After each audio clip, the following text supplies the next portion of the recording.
The Glamour of the Arctic by A. Conan Doyle. It is a strange thing to think that there is a body of men in Great Britain, the majority of whom have never, since their boyhood, seen the corn in the fields. It is the case with the whale fishers of Peterhead. They begin their hard life very early as boys or ordinary seamen, and from that time onward they leave home at the end of February, before the first shoots are above the ground, and return in September, when only the stubble remains to show where the harvest has been. I have seen and spoken with many an old whaling man to whom a bearded ear of corn was a thing to be wondered over and preserved. The trade which these men follow is old and honorable. There was a time when the Greenland seas were harried by the ships of many nations, when the Basques and the Biscayans were the great fishers of whales, and when Dutchmen, men of the Hanse towns, Spaniards and Britons all joined in the great blubber hunt.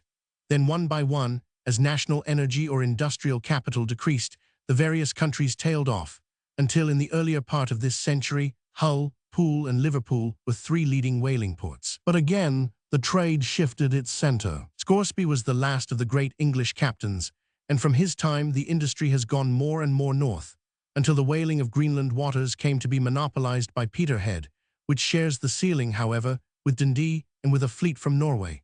But now, alas, the whaling appears to be upon its last legs.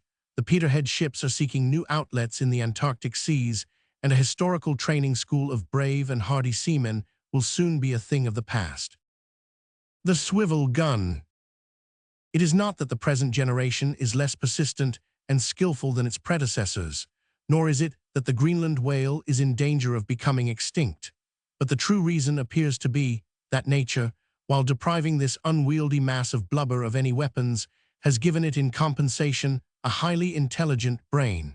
That the whale entirely understands the mechanism of his own capture is beyond dispute. To swim backward and forward beneath a floe in the hope of cutting the rope against the sharp edge of the ice is a common device of the creature after being struck. By degrees, however, it was realized the fact that there are limits to the powers of its adversaries, and that by keeping far in among the ice fields, it may shake off the most intrepid of pursuers. Gradually the creature has deserted the open sea and bored deeper and deeper among the ice barriers, until now, at last, it really appears to have reached inaccessible feeding grounds, and it is seldom, indeed, that the watcher in the crow's nest sees the high plume of spray and the broad black tail in the air which sets his heart a-thumping. A Peterhead harpooner. But if a man have the good fortune to be present at a fall, and above all, if he be, as I have been, in the harpooning and in the lancing boat, he has a taste of sport which it would be ill to match.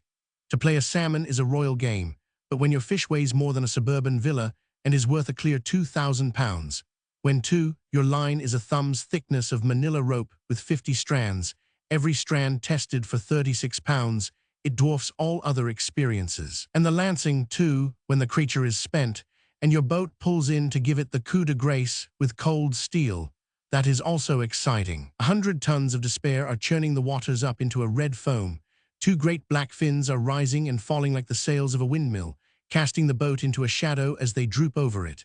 But still the harpooner clings to the head, where no harm can come, and with the wooden butt of the 12-foot lance against his stomach, he presses it home until the long struggle is finished, and the black back rolls over to expose the livid, whitish surface beneath. Yet amid all the excitement, and no one who has not held an oar in such a scene can tell how exciting it is, one's sympathies lie with the poor hunted creature. The whale has a small eye, little larger than that of a bullock, but I cannot easily forget the mute expostulation which I read in one, as it dimmed over in death within hand's touch of me.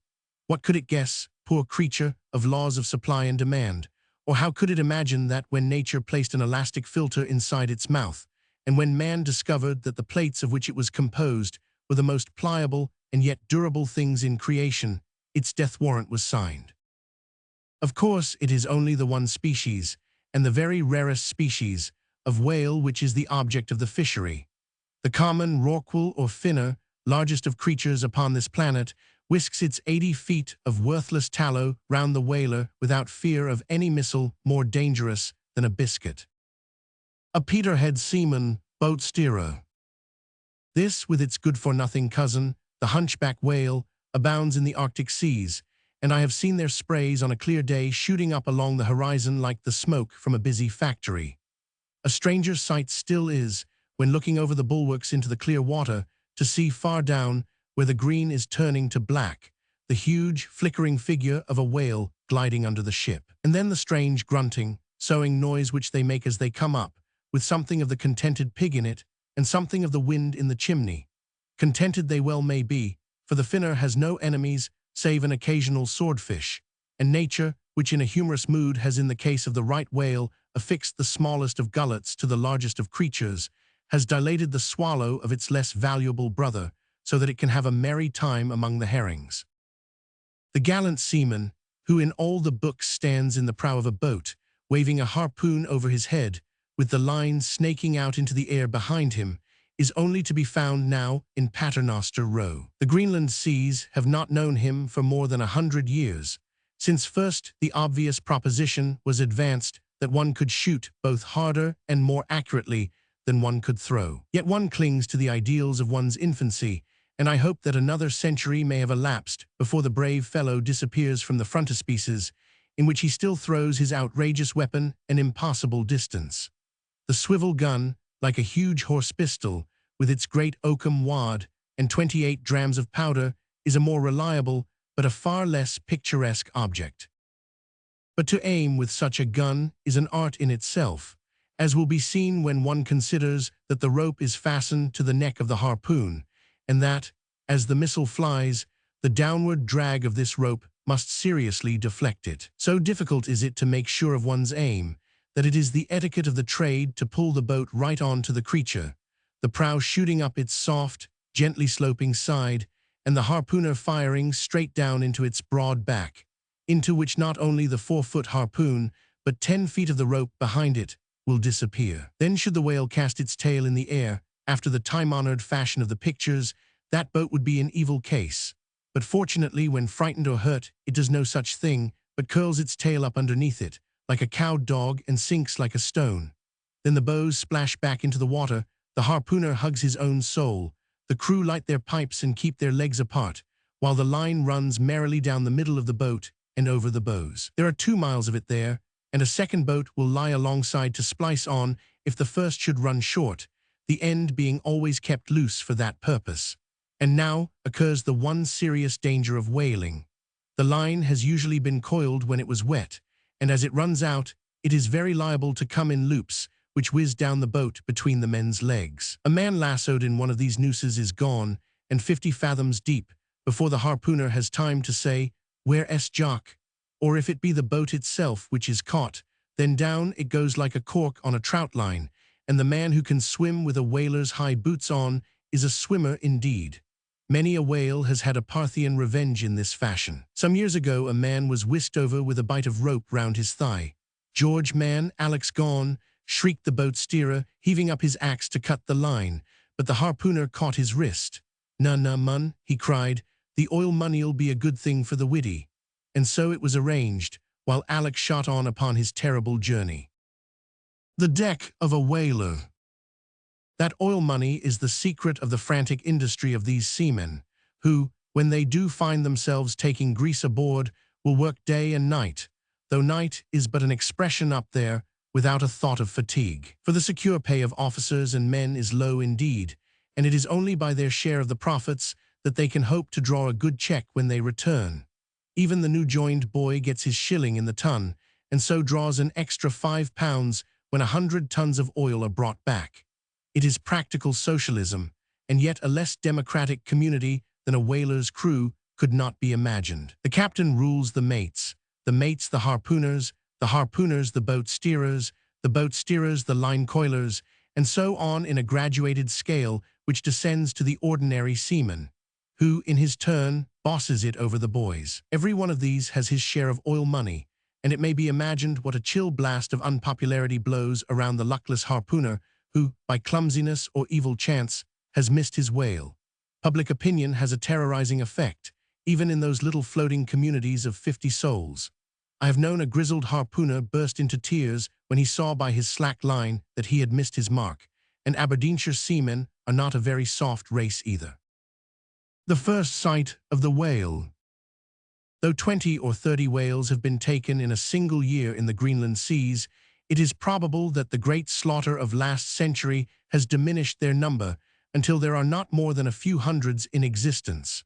I mean, of course, of the right whale, for the others, as I have said, abound. It is difficult to compute the numbers of a species which comes and goes over great tracts of water and among huge ice fields. But the fact that the same whale is often pursued by the same whaler upon successive trips shows how limited their number must be. There was one, I remember, which was conspicuous through having a huge wart, the size and shape of a beehive, upon one of the flukes of its tail. "I've been after that fellow 3 times, said the captain, as we dropped our boats. He got away in 61. In 67 we had him fast, but the harpoon drew.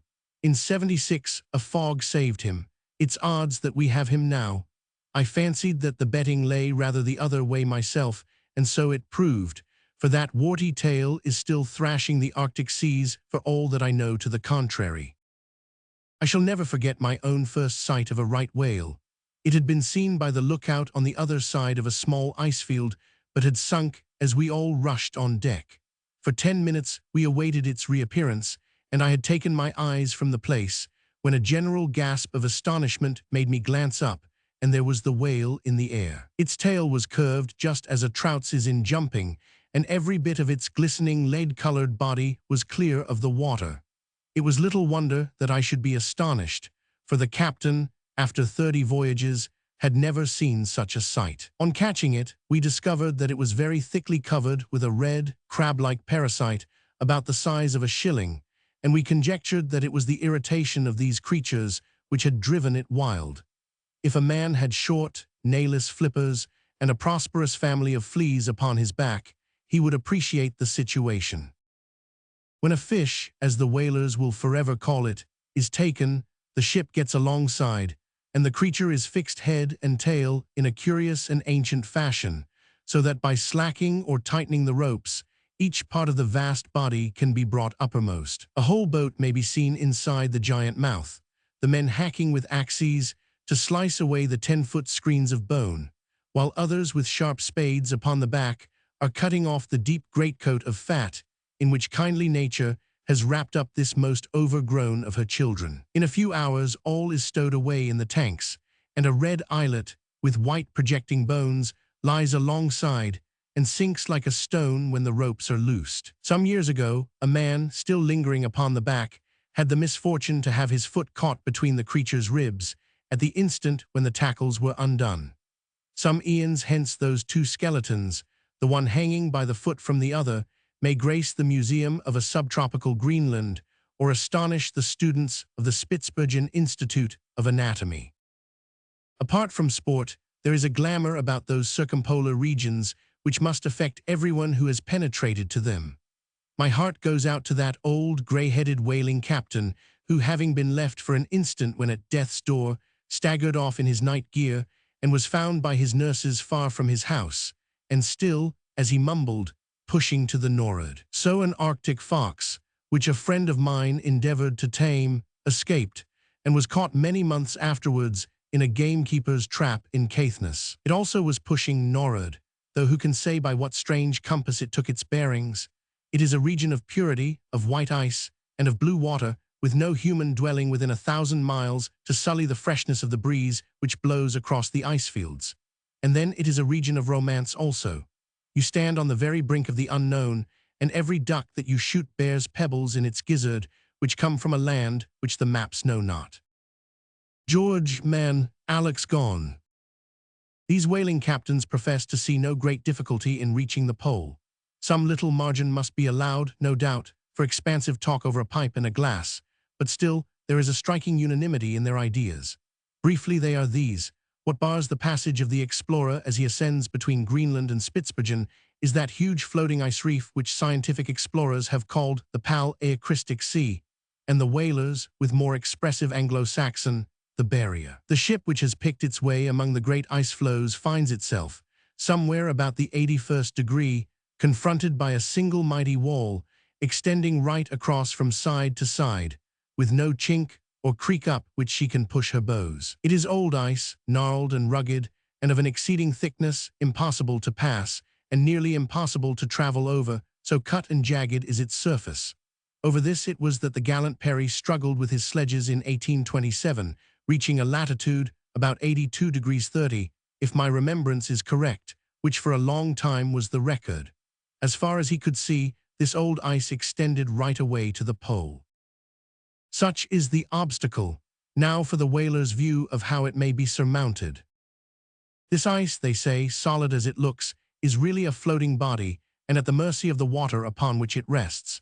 There is in those seas a perpetual southerly drift, which weakens the cohesion of the huge mass, and when, in addition to this, the prevailing winds happen to be from the north, the barrier is all shredded out, and great bays and gulfs appear in its surface. A brisk northerly wind, long continued, might at any time clear a road, and has, according to their testimony, frequently cleared a road, by which a ship might slip through to the pole. Whalers fishing as far north as the 82nd degree have in an open season seen no ice, and more important still, no reflection of ice in the sky to the north of them.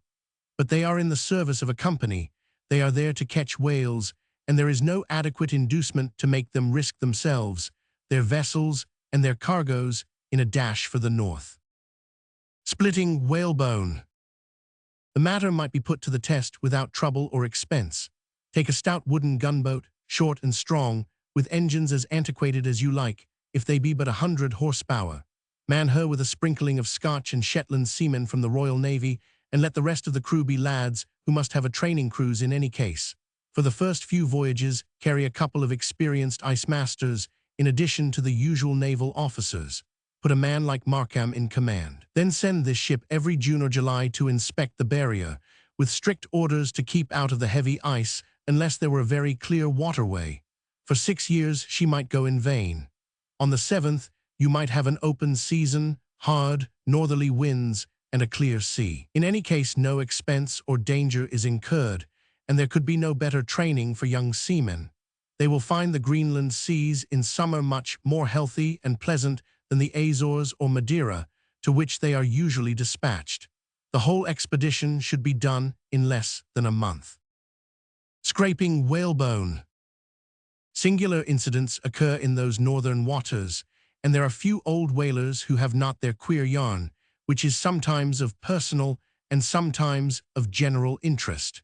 There is one which always appeared to me to deserve more attention than has ever been given to it. Some years ago, Captain David Gray of the Eclipse, the DN of the trade, and the representative, with his brothers John and Alec, of a famous family of whalers, was cruising far to the north, when he saw a large bird flapping over the ice. A boat was dropped, the bird shot, and brought aboard, but no man there could say what manner of fowl it was. Brought home, it was at once identified as being a half-grown albatross, and now stands in the Peterhead Museum, with a neat little label to that effect between its webbed feet. Now the albatross is an Antarctic bird, and it is quite unthinkable that this solitary specimen flapped its way from the other end of the earth. It was young, and possibly giddy, but quite incapable of a wild outburst of that sort. What is the alternative? It must have been a southern straggler from some breed of albatrosses farther north. But if there is a different fauna farther north, then there must be a climatic change there. Perhaps Kane was not so far wrong after all in his surmise of an open polar sea. It may be that flattening at the poles of the earth, which always seemed to my childhood's imagination to have been caused by the finger and thumb of the Creator, when he held up this little planet before he set it spinning, has a greater influence on climate than we have yet ascribed to it.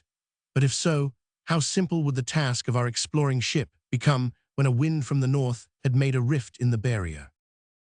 There is little land to be seen during the 7 months of a whaling cruise. The strange, solitary island of Jan Mayen may possibly be sighted, with its great snow-capped ex-volcano jutting up among the clouds. In the palmy days of the whale fishing, the Dutch had a boiling station there, and now great stones with iron rings let into them and rusted anchors lie littered about in this absolute wilderness as a token of their former presence. Spitzbergen, too, with its black crags and its white glaciers, a dreadful-looking place, may possibly be seen. I saw it myself, for the first and last time, in a sudden rift in the drifting rack of a furious gale, and for me it stands as the very emblem of stern grandeur. And then towards the end of the season, the whalers come south to the 72nd degree and try to bore in towards the coast of Greenland in the southeastern corner. And if you then, at the distance of 80 miles, catch the least glimpse of the loom of the cliffs, then, if you are anything of a dreamer, you will have plenty of food for dreams. For this is the very spot where one of the most interesting questions in the world is awaiting a solution. Of course, it is a commonplace that when Iceland was one of the centers of civilization in Europe, the Icelanders budded off a colony upon Greenland, which throve and flourished and produced sagas of its own, and waged war upon the Skraelings or Esquimaux, and generally sang and fought and drank in the bad old, full-blooded fashion. So prosperous did they become that they built them a cathedral and sent to Denmark for a bishop, there being no protection for local industries at that time. The bishop, however, was prevented from reaching his see by some sudden climatic change, which brought the ice down between Iceland and Greenland. And from that day, it was in the 14th century, to this no one has penetrated that ice, nor has it ever been ascertained what became of that ancient city or of its inhabitants. Have they preserved some singular civilization of their own, and are they still singing and drinking and fighting and waiting for the bishop from over the seas? Or have they been destroyed by the hated Skraelings? Or have they, as is more likely, amalgamated with them and produced a race of tow-headed, large-limbed Esquimaux? We must wait until some Nansen turns his steps in that direction before we can tell. At present, it is one of those interesting historical questions, like the fate of those Vandals who were driven by Belisarius into the interior of Africa, which are better unsolved. When we know everything about this earth, the romance and the poetry will all have been wiped away from it. There is nothing so artistic as a haze. There is a good deal which I had meant to say about bears, and about seals, and about sea unicorns and swordfish, and all the interesting things which combine to throw that glamour over the Arctic. But, as the genial critic is fond of remarking, it has all been said very much better already. There is one side of the Arctic regions, however, which has never had due attention paid to it, and that is the medical and curative side. Davos Platz has shown what cold can do in consumption, but in the life-giving air of the Arctic Circle, no noxious germ can live. The only illness of any consequence which ever attacks a whaler is an explosive bullet. It is a safe prophecy that before many years are past, steam yachts will turn to the north every summer with a cargo of the weak-chested, and people will understand that nature's ice house is a more healthy place than her vapor bath.